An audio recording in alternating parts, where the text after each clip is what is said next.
Hey everybody, today we are going to be talking about the Gerber Exchange Blade Saw. This is something that I've used for quite some time. I throw it in my pack when I'm out and about on those more than one day treks, normally for anything like more than like a 2 or 3 day. It's super duper lightweight. It only comes in at 8.7 ounces and it comes with this case which has an adjustable loophole here so that you can put it either on your belt or you can attach it to your pack, so it's quick access. But I normally just throw it in the bottom of my pack because normally when I'm using this, it's after I've already harvested an animal. And like I said, it's super duper lightweight. It doesn't add any extra pounds to anything that you're carrying while you're out there. So like this and a good skinning knife is pretty much all that you're gonna need. And hold on a second. And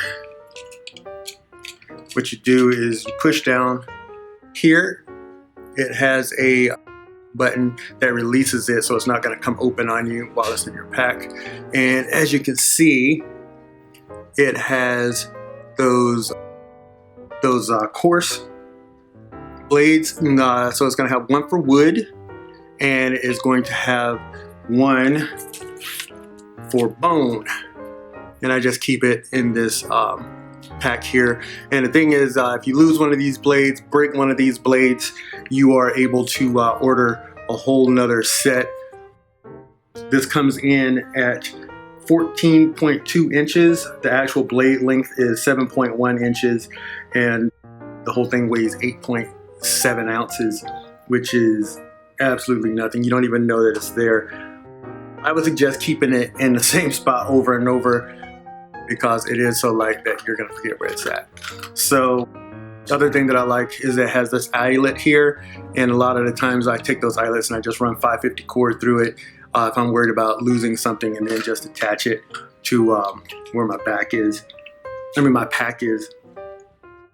It is made in China. It's Gerber, but it does have that Gerber name. Gerber's been around forever, and I've used Gerber since, well, I was first introduced to Gerber when I was in the military, and I still actually have that tool, that multi-use tool, and this is just something to add to the pack. And if you guys have ever had that multi-use tool, this probably looks familiar because there is a very small version of that, and this is just something that's bigger and it fits in your hand so that you can actually saw, and it gives you a lot to work with. The blade is flexible. Let's see. The blade is flexible, so it's not rigid, and it works out for you 100,000%. So it's basically two saws in one. You get that one double blade and the fine tooth blade that is easily exchanged, and you'll be in no shortage of finding replacements if you lose one.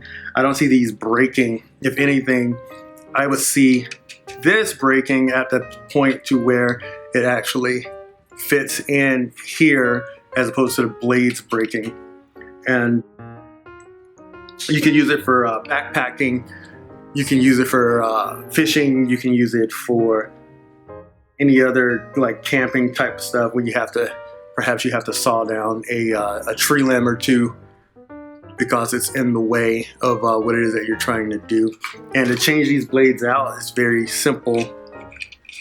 You just unscrew it there just like that, and then I don't know if you can see, there you go, the hole where that screw is in, and you just pop it right out just like that, and you put the other one in. As you see, that one's already set up ready to go too. It's very simple. And then you just slide it right back in. Make sure those holes line up, and if you can see right in there, it has stoppage for you, so you know where it's going to be going. But it's very simple. You just pop it in, line up the two holes, Hold on. There we go. And then you're just gonna screw this back in. Just hand tight. You don't have to do anything else with it. It does have the slot here so that you can hand tighten it even more so, but you don't need it. And then once you get done with that, it very simply just, you press the button, close it back up, it encloses in on itself. So now you have that safety mechanism to where you're not gonna cut yourself or it's gonna open up on you. That's as far as it's gonna come out without depressing that button. So, and plus on the other side too, your blade on the pouch has its own spot so that you're ready to go. And then once you slide this puppy in here and close it, now it's doubly safe. Doubly is not a word, but hey, you get my drift for the Gerber exchange blade saw. Like I said, it's made in China. I've had this now for probably 3 seasons and cleans well. There hasn't been any rust on it at all whatsoever. And it's something that I'm glad that I bought. I actually bought it for my first air trip up in Alaska and it held up quite fine. So there you go. If you guys have any other questions or have any other desires, I say yeah, thumbs up for a Gerber exchange blade saw.